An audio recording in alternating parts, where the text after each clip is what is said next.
సత్యనారాయణ గారు, చాలామంది ఒక టాపిక్ గురించి నాకు ఫ్రీక్వెంట్గా మెయిల్స్ పెడుతున్నారు, మెసేజ్ ఇస్తున్నారు. ప్రతిరోజు ఈ స్టాక్ మార్కెట్లో ఒక 5-6 వేలు సంపాదించుకొని జేబులో వేసుకోవాలంటే కనీసం ఎంత ఇన్వెస్ట్మెంట్తో మనం సిద్ధంగా ఉండాలి? అదేవిధంగా ఇంట్రాడేలో 1 నుంచి ఒక 2% వరకే మనకు రిటర్న్స్ వస్తాయి కదా. సో అంతకంటే ఎక్కువ రిటర్న్స్ రావాలంటే ఏం చేయాలంటూ కూడా ఈ క్వశ్చన్ గురించి ఫ్రీక్వెంట్గా అడుగుతున్నారు. సో మన ప్రేక్షకులకు దీని గురించి డీటెయిల్డ్గా తెలియజేయగలరు? ఇది అందరికీ ఉండేటటువంటి డౌటు.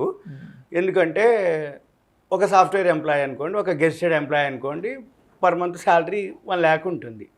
అయితే ఇప్పుడు జనరేషన్కి ఎలా ఉంటుందంటే ఎప్పుడో 1 lakh అంటే గెస్టెడ్, సపోజ్ ఒక ఎంప్లాయీ ఎడ్యుకేషన్ అనుకోండి, డిగ్రీ అనుకోండి, క్వాలిఫికేషన్స్ అనుకోండి, ఆయన చేసిన క్లర్క్ పోస్ట్ నుంచి రిటైర్మెంట్ అయ్యే స్టేజ్ వచ్చేటప్పుడు అబౌవ్ 50 years దాటిది తప్ప ఆయనకి గెస్టెడ్ క్యాడర్ రావటం కానీ ఒక 1 lakh శాలరీ రావటం కానీ జరగదు.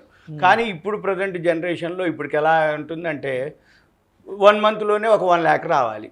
ఒక 5-6 వేలు రోజు వచ్చేసినాయి అనుకోండి, 20 రోజులు వర్కింగ్ డేస్ మన షేర్ మార్కెట్కి, అంటే 1 lakh వచ్చేయాలి. అంటే నెల అంటే ఎక్కువ 60 ఏళ్ళ దాకా పనిచేసే ఉద్దేశాలు ఇప్పుడు ఎవరికి లేవు. ఏ సాఫ్ట్వేర్ ఎంప్లాయీ చూసినా అంటే మెంటల్ అనుకోండి బాగా స్ట్రెస్ కావటం, మారిపోతూ ఉండటం. అంటే ఒక 6 నెలలు సంవత్సరం కానీ ఇంకో సాఫ్ట్వేర్ కంపెనీలోకి రెజ్యూమ్లు పెట్టడం, ప్యాకేజ్ ఎక్కువ ఉందనగానే అందులోకి జంప్ కావటం, ఆ జంప్ అవగానే ఆటోమేటిక్గా ఆ సాఫ్ట్వేర్ కంపెనీ అని ఈయనకి ఎక్కువ ప్యాకేజ్ ఇచ్చిందంటే ఆయన ఎక్కువ పని చేయించుకోవటం, ఎక్కువ పని చేయించుకోగానే ఈయన అలసిపోయి అబ్బా నాకు ఇక అంటే కొంత స్టేజ్ అయిపోయినాక నేను రిటైర్మెంట్ అనే స్టేజ్కి అంటే జమ చేసుకునే ఉద్దేశంతో ఇప్పుడు చాలామంది రోజు ఒక 5-6 వేలు వస్తే చాలు ఏం చేస్తుంట. అయితే మినిమం అయితే ఒక 1 lakh ఉండాలి. 1 lakh ఉండి ఓన్లీ ఆప్షన్స్ కనుక ట్రేడింగ్ కనుక చేసుకుంటే రోజు ఒక 5-6 వేలు ఈజీగా వస్తాయి. 5-6 వేలు వచ్చినప్పుడు ఏదైతే దీంట్లో 3 రకాలు ఉంటుంది: హై రిస్క్, లో రిస్క్, మీడియం రిస్క్. లో రిస్క్ అంటే ఏంటిది? రిస్క్ లేదు అంటే చాలా తక్కువ రిస్క్, అంటే ప్రాఫిట్ కూడా లోనే ఉంటుంది. అంటే రిస్క్ ఎప్పుడైతే లో ఉంటుందో ప్రాఫిట్ కానీ రిటర్న్స్ కానీ లోనే ఉంటాయి. నో రిస్క్, అసలు రిస్కే లేదు, నో రిటర్న్స్. అంటే ఉదాహరణకి ఇప్పుడు పోస్ట్ ఆఫీసు, బ్యాంకులు డిపాజిట్లు చేసినావు, రిస్క్ లేదు కానీ రిటర్న్స్ కూడా 7%, 6%. మళ్ళీ ఇన్ఫ్లేషన్కి దానికి పోలిస్తే నీకేం లేదు, జీరో అన్నట్టు. అంటే నో రిస్క్, నో రిటర్న్స్. లో రిస్క్ అంటే ఏదో కొంత రిస్క్ తీసుకుంటే అవి కొంతే రిటర్న్స్ వస్తాయి. ఇక మీడియం రిస్క్ అంటే కొంత రిస్క్ తీసుకుంటాడు, మీడియం రిటర్న్స్ వస్తాయి. ఇక షేర్ మార్కెట్కి వచ్చేటప్పటికి హై రిస్క్, హై రిటర్న్స్. కానీ హై రిస్కే మిగులుతుంది తప్ప హై రిటర్న్స్ మిగలట్లేదు. ఎవరైతే కొత్త జనరేషన్, ఎవరైతే సబ్జెక్టులో నాలెడ్జ్ లేకుండా ఆప్షన్స్ ట్రేడింగ్ చేస్తే రోజు ఒక 5-6 వేలు ఈజీగా వస్తాయి. పెట్టుబడి 1 lakh ఉంటే సరిపోతుంది. ఇప్పుడు 1 lakh అబోవ్ ఉండాలి మినిమం. ఎందుకు అంటేనంటే ఈ మధ్య కాలంలో సెబీ వాళ్ళు నామ్స్ చేంజ్ చేయడం జరిగింది. ఎప్పుడైతే మార్కెట్ ఆల్ టైమ్ హైక్ పోయిందో సెబీ ఎప్పటికప్పుడు చేంజ్ చేస్తూ ఉంటుంది. అంటే లివరేజ్లు, ఎక్స్పోజర్లు ఏవైతున్నాయో అవన్నీ కట్ చేయటం. నీ దగ్గర పైసలు ఉంటే కొనుక్కో, లేకపోతే ఊకో. ఒకప్పుడు ఏంటిది, మార్కెట్ బాగా డౌన్లో ఉన్నప్పుడు లివరేజ్ ఇచ్చేది, లివరేజ్ ఎక్స్పోజర్ అంటే ఏంటంటే నీ దగ్గర 1 లక్ష ఉంటే నువ్వు 10 లక్షలు, 20 లక్షలు, 25-30 లక్షల వరకు కొనుక్కునే అవకాశం ఇచ్చేది. అంటే అప్పు మాదిరి. అంటే ఏంటిది, మార్కెట్ డౌన్లో ఉన్నప్పుడు గవర్నమెంట్ సపోర్ట్ చేసేది. ఇప్పుడు మార్కెట్ ఎప్పుడైతే ఆల్ టైమ్ హైక్ వచ్చింది అనుకోండి, చాలామంది ఉదాహరణకి స్టార్టింగ్లో అంటే ఒక 20 years 10 years బ్యాక్ కూడా డీమ్యాట్ అకౌంట్లు వేలల్లో ఉండేది. 1 లక్ష ఉంటే ఎక్కువ, దాంట్లో మళ్ళీ మల్టిపుల్ అకౌంట్లు ఎక్కువ ఉండేది. సపోజ్ ఇప్పుడు ఎక్స్కి ఇండియా బుల్స్లో ఉంటుంది, షేర్ ఖాన్లో, మోతీలాల్లో ఇట్లా 3-4 డీమ్యాట్ అకౌంట్లు ఉంటాయి. అంటే నీ పేరుకు 1 లక్ష డీమ్యాట్ అకౌంట్లు ఉంటాయి, అందులో 30-40 వేలే రియల్ అకౌంట్లు, అన్ని మల్టిపుల్ అకౌంట్లు. కానీ ఇప్పుడు ప్రజెంట్ సిచ్యువేషన్ 8 కోట్ల అకౌంట్లు ఉన్నాయి. ఓన్లీ లాస్ట్ ఇయర్ కరోనా తర్వాత పెరిగిన ఏవైతే అకౌంట్లు ఉన్నాయో అవి ఇప్పుడు 8 crores రీచ్ అయినాయి. సరే ఓకే, 8 crores మల్టిపుల్ అకౌంట్స్ కూడా ఆల్రెడీ ఉంటాయి. అవి ఒక 8 crores 1 to 2 crores ఈజీగా ఉంటాయి మల్టిపుల్. అంటే ఒకళ్ళకి 3-4 అకౌంట్లు ఉండి ఉంటాయి కాబట్టి. కానీ అప్పటికి ఇప్పటికీ ఏంటంటే టర్నోవర్ బాగా పెరిగిపోవడం జరిగింది. మార్కెట్ ఆల్ టైమ్ హైక్ పోవడం జరిగింది. ఫారిన్ ఇన్స్టిట్యూషనల్ ఇన్వెస్టర్స్ ఎక్కువ ఇన్వెస్ట్ చేయడం జరిగింది. కాబట్టి ఆప్షన్స్ ట్రేడింగ్లో ఏదైతే ఉందో వాళ్ళకి మాత్రం ఇప్పుడు మంచి రిటర్న్స్ వస్తాయి. కానీ సబ్జెక్ట్ లేకుండా ఆప్షన్స్ చేయకూడదు. సబ్జెక్ట్ కనుక నేర్చుకొని ఉంటే ఆప్షన్స్లో ఒకటే రోజు 5-6 వేలు కాదు, 1 lakh అంటే 40-50 లక్షలు వచ్చిన రోజు కూడా ఉంది. ఉదాహరణకి సెబీ ఒకరోజు ఆదాని గ్రూప్ మీద బ్యాన్ చేయడం జరిగింది. ఒక బ్యాడ్ న్యూస్.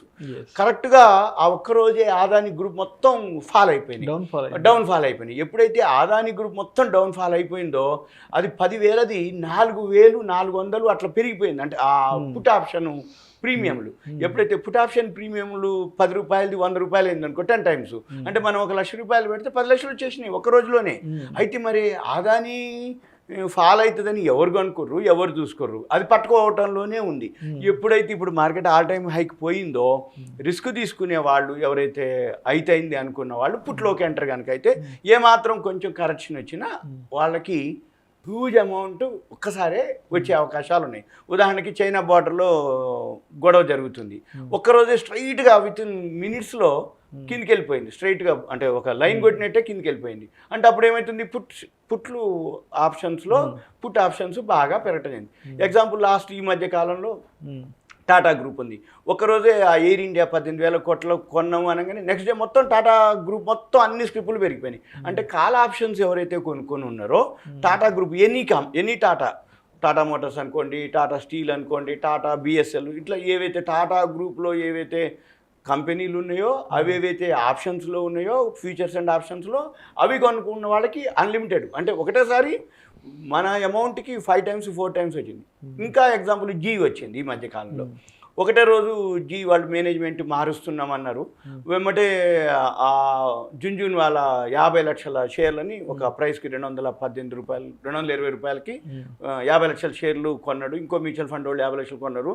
అంతకుముందు 147 కరోనా నుంచి కూడా ఇప్పటి వరకు మార్కెట్ పెరిగినా అది 145-150లో ఉండేది. మేము చాలాసార్లు రికమెండ్ చేయడం కూడా జరిగింది.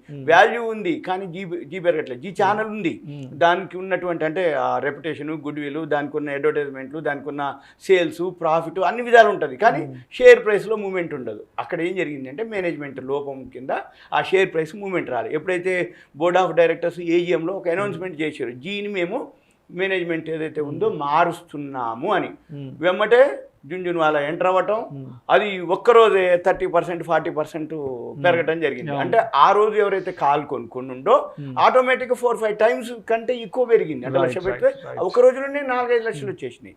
ఇక మళ్ళీ జీవాడు సోనీలోకి మెర్జ్ అవుతున్నాను, మళ్ళీ రిలయన్స్ వాళ్ళు మెర్జ్ చేసుకుంటున్నామని, ఇట్లా అంటే జీకి ఒక న్యూస్ కాదు, జున్జున్ వాళ్ళ ఎంటర్ అవ్వటం, సోనీ వాడు ఎంటర్ అవ్వటం, రిలయన్స్ వాడు మెర్జ్ చేసుకుంటా అనటం అనగానే ఉంది జీ టెలి అట్లా వెళ్ళిపోవటం. ఇప్పుడు టాటా గ్రూప్ ఉన్నాయి ఈ మధ్య కాలంలో, మళ్ళీ రిలయన్స్ ఉంది, సోలార్ బై చేయడం జరిగింది, అట్లా వేరే ఎక్వైర్ చేస్తున్నారు అనగానే ఆటోమేటిక్గా వెళ్ళిపోతాయి. అయితే ఇవన్నీ రోజు రావు, నెలకి ఒక పౌర్ణమి ఒక అమావాస్య ఎలా అయితే ఉంటుందో నీ 1,00,000 రూపాయలు పెట్టి ఆప్షన్స్లో కనుక ట్రేడింగ్ చేస్తే రోజు 5-6 వేలు కాకపోయినా ఒక 1,000-2,000 లాస్ పెట్టుకోవాలి.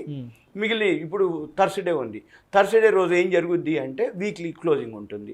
ఎప్పుడైతే వీక్లీ క్లోజింగ్ ఉంటుందో వోల్టాలిటీ ఎక్కువ ఉంటుంది.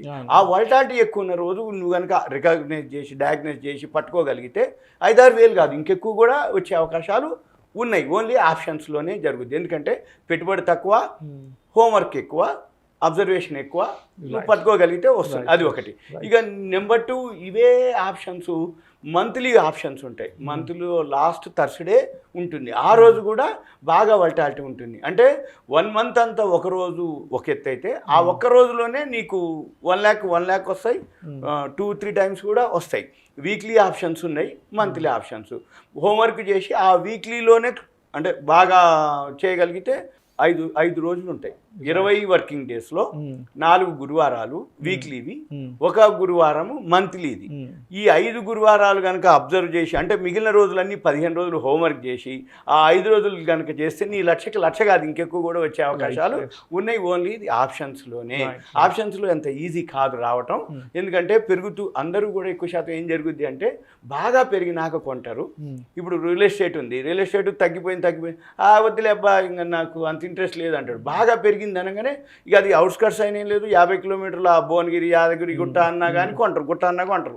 అంటే ఎప్పుడు బాగా పెరిగినాకే అబ్బో ఇక కొనేటట్లేదు, ఇక మా తరానికి ఇంకా మా పిల్లలకి అది ఇవ్వాలి ఇది ఇవ్వాలని కొంటారు. ఇది కూడా అంతే. షేర్ మార్కెట్ కూడా ఇప్పుడు ఆల్ టైమ్ హైలో ఉంది కాబట్టి డిమాట్ అకౌంట్లు విపరీతంగా వస్తున్నాయి కాబట్టి 5-6 వేలు పెద్ద ఏం కాదు. 1 lakh అయితే మినిమం ఉంటే సబ్జెక్ట్ మీద గ్రిప్ వస్తే వచ్చేస్తాయి. ఇంకొకటి ఇక నెక్స్ట్ ఈక్విటీ షేర్లు ఇంట్రాడే చేస్తున్నారు 1-2% వస్తుంది. ఎప్పుడైతే ఈ 1 lakh 1-2% వస్తుందో అది సేఫ్ అనమాట.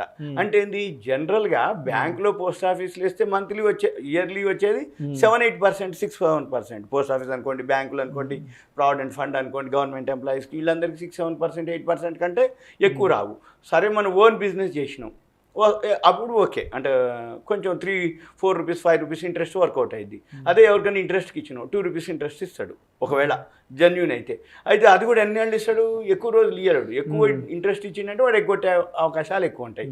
తక్కువ వడ్డీకి ఇస్తామా మనం ఇయ్యం, తక్కువ వడ్డీకి మనం ఇయ్యము, ఎక్కువ వడ్డీ ఇస్తున్నాం వాడు ఎగ్గొడతాడు. ఎక్కువ వడ్డీ బిజినెస్ రావాలంటే మనం బిజినెస్ చేయాలి. బిజినెస్ చేయాలి అంటే మనం చేయలేము. అంటే ఇప్పుడు ఎంప్లాయీ అనుకోండి, సేవింగ్స్ ఏవో కొన్ని ఉంటాయి. బిజినెస్ చేయాలంటే కాంపిటీషన్ ఉంటుంది, ఆ ప్రోడక్ట్లో ఆ సర్వీస్లో నీకు సబ్జెక్ట్ ఉండాలి, నాలెడ్జ్ ఉండాలి. ఇవన్నీ మన వల్ల కాదు. కాబట్టి అప్పుడు ఏంది, అందరూ షేర్ మార్కెట్లోకి వస్తారు. ఈ షేర్ మార్కెట్లో ఎవరైతే మెయిన్ ఈ 1-2% ఎవరికి వస్తాయి అంటే సీనియర్ సిటిజన్లు ఎవరైతే ఉంటారో, ఎడ్యుకేటెడ్ ఉండి రిటైర్ అయిపోయినాక వాళ్ళకు ఒక వ్యాపకం కావాలి, వాళ్ళకు ఒక పని కావాలి, వాళ్ళకు ఒక కాలక్షేపం కావాలి. వాళ్ళందరూ కూడా ఆల్రెడీ సబ్జెక్ట్ మీద అంటే ఒక తరం అయిపోయి ఉంటుంది. అప్పుడే ఓ షేర్లు అప్లై చేయటం, కొనుక్కోవటం, ఉంచుకోవటం, వాటన్నిటి మీద అబ్జర్వ్ చేయటం, వాళ్ళు 1-2% గెయిన్ చేస్తారు. ఎప్పుడైతే 1-2% గెయిన్ చేస్తారో రిస్క్ ఇన్వాల్వ్మెంట్ కూడా చాలా తక్కువ ఉంటుంది. ఎందుకు, లక్షకి రోజు ఒక 1000, 1500, 2000 కావాలి, ఓకే ఈజీగా వచ్చేస్తాయి. ఏ స్క్రిప్ట్ చూసుకున్నా డైలీ కనుక మీరు అబ్జర్వ్ చేస్తే 1-2% ఈజీగా వస్తాయి. అంటే లాస్ కూడా మినిమం పెట్టుకోవాలి. అంటే నీకు 2000 ప్రాఫిట్ కావాలి అనుకుంటే ఒక 400, 500 లాస్ పెట్టుకోవాలి. అంటే ఫస్ట్ లాస్ వచ్చింది, స్టాప్ లాస్, ఇక ఆ రోజుకి అది క్లోజ్. సపోజ్ 2000 వచ్చింది, ఆ రోజుకి అప్పుడు క్లోజ్ చేయాలి. ఇప్పుడు నాకు కాసేపటికి 2000 వచ్చేసిందే, మధ్యాహ్నానికి ఇంకో 2000 వస్తుంది, సాయంత్రానికి ఇంకో 2000 వస్తుంది, సాయంత్రం లోపలనే నాకు 7-8,000 వస్తాయి అనుకుంటే మాత్రం ఎక్కడో మళ్ళీ అత్యాశకు పోతే మళ్ళీ మిస్టేక్ జరుగుతుంది. మిస్టేక్ చేస్తే ఈ 2000 కూడా పోయే అవకాశాలు ఉన్నాయి. జనరల్గా 1-2% వస్తాయి ఈజీగానే. కాకపోతే దానికి పెద్ద హోంవర్క్ అవ్వకర్లే, బుర్రంతా చించక్కర్లే.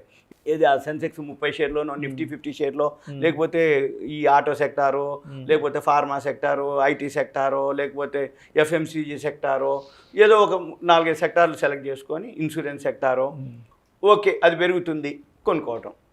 ఒక 2000 వచ్చింది, ఎగ్జిట్ అయ్యటం. ఏమి రాలేదు, క్లోజ్ చేయటం. ఇక మళ్ళీ రేపటికి లేదు, ఇక మళ్ళీ తెల్లారి మళ్ళీ వేరే, ఇక మళ్ళీ చూసుకోవటం. ఈరోజు టీవీలో ఏ సెక్టార్కి న్యూస్ని చూసుకోవటం, ఇట్లా రిలయన్స్కి, జీ టెలీకి, ఇట్లా ఏదో ఒక దానికి, టాటా వాళ్ళకి, ఇట్లా ఎయిర్ ఇండియా కొని ఏదో ఒక న్యూస్ డైలీ వస్తుంది. ఆ పెద్దోళ్ళందరూ అది చూస్తారు, అది కొనుక్కుంటారు. ఆ 1-2% రాగానే ఎగ్జిట్ అవుతారు. అయితే వీళ్ళు కూడా డైవర్ట్ అవ్వటం, అంటే వీళ్ళకి కూడా 5-6 వేలు కావాలి అంటే హోంవర్క్ చేయాలి, కొంచెం అంటే సిస్టమ్ ముందు కూర్చొని అబ్జర్వ్ చేయాలి.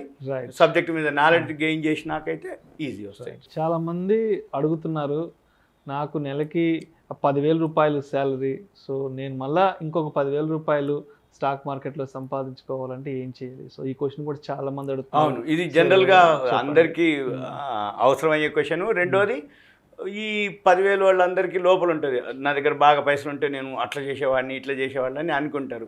అయితే ఫస్ట్ 10,000 ఎవరైతే ఉంటారో, చిన్నగా స్టార్టింగ్ ఏదైనా మ్యూచువల్ ఫండ్ తోటో, లేకపోతే ఉన్న 10,000 కొన్నాళ్ళు ప్రాక్టీస్ చేసి చిన్న చిన్న స్క్రిప్టులు కొనుక్కుంటూ, అంటే ముందైతే ఫండమెంటల్ నేర్చుకోవాలి. నేర్చుకొని ఆ 10,000 తోటి చిన్నగా చేస్తే కొన్నాళ్ళకి వచ్చేస్తుంది. ఇప్పుడు లా చేయాలన్నా ఒక 5 years చేయాలి, ఫార్మా అదే డాక్టర్ కావాలన్నా ఒక 5-6 years చేయాలి.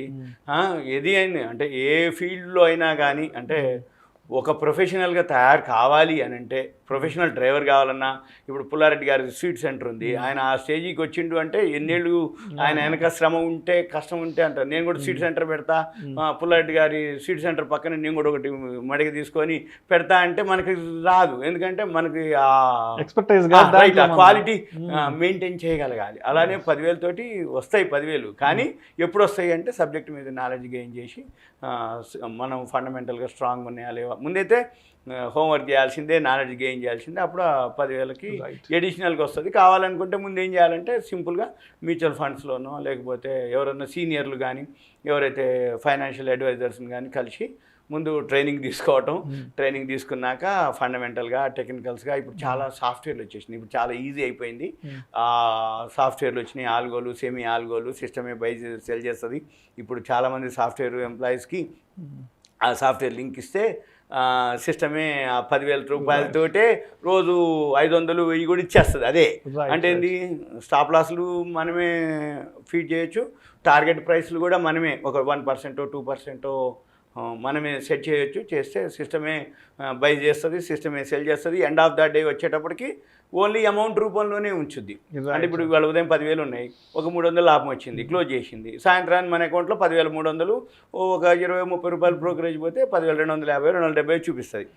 సపోజ్ నెక్స్ట్ డే ఒక 200 మైనస్ అయింది, నీకాడు నేను 10,300 200 మైనస్ ఒక 20 రూపాయలు బ్రోకరేజ్ పోయింది, 10,100 50 మళ్ళీ బ్యాలెన్స్ చూపిస్తుంది. అంటే ఎప్పటికప్పుడు అది క్లోజ్ చేస్తుంది. ఇప్పుడు ప్రజెంట్ చాలా సాఫ్ట్వేర్లు వచ్చేసినాయి. అసలు షేర్ మార్కెట్ ఇప్పుడు ప్రజెంట్ కూడా మాన్యువల్ లేదు. మ్యూచువల్ ఫండ్ చేసినా, ఫారిన్ ఇన్స్టిట్యూషనల్ ఇన్వెస్టర్స్ చేసినా ఆల్గో ట్రేడింగ్ మీదనే జరుగుతుంది. సిస్టమ్ అంతా సాఫ్ట్వేర్ల మీదనే నడుస్తుంది. మాన్యువల్గా చేసే వాళ్ళకి రిటర్న్స్ లేవు. కాబట్టి ఆల్గో నేర్చుకోవటం బెటరు, ఆల్గో సాఫ్ట్వేర్ లింక్ తీసుకోవటం బెటరు, వాటి మీదనే ఫోకస్ చేయటం బెటరు. ఇప్పుడు ఈ 5-6 వేలు ఈ 1-2% ఎవరైతే ఉండరో వాళ్ళు మాన్యువల్ వాళ్ళే. ఎందుకంటే ఆప్షన్స్ ఈ స్టాప్ లాస్ ఈ ప్లాస్ చెల్లవు. ఎందుకోసం అంటే ఆప్షన్స్కి వచ్చేటప్పటికి బయర్కి సెల్లర్కి వేరియేషన్ ఎక్కువ ఉంటుంది. అంటే మనం కొనేటప్పుడు హై రేట్ ఉంటుంది, అమ్మేటప్పుడు లో రేట్ ఉంటుంది. కాబట్టి దాన్ని సిస్టమ్కి అప్పచెప్పం. మనము మాన్యువల్గా చేయాల్సిందే, హోంవర్క్ చేయాల్సిందే, అబ్జర్వ్ చేయాల్సిందే, కంటిన్యూస్ సిస్టమ్ ముందు ఉండాల్సిందే. వాళ్ళు ట్రేడ్ చేసుకొని 5-6 వేలు రాగానే ఎగ్జిట్ అయిపోవటం సేఫ్. ఇది సింపుల్గా. ఇంకా ఏమైనా డౌట్స్ ఉంటే పర్సనల్ కాల్ చేయండి.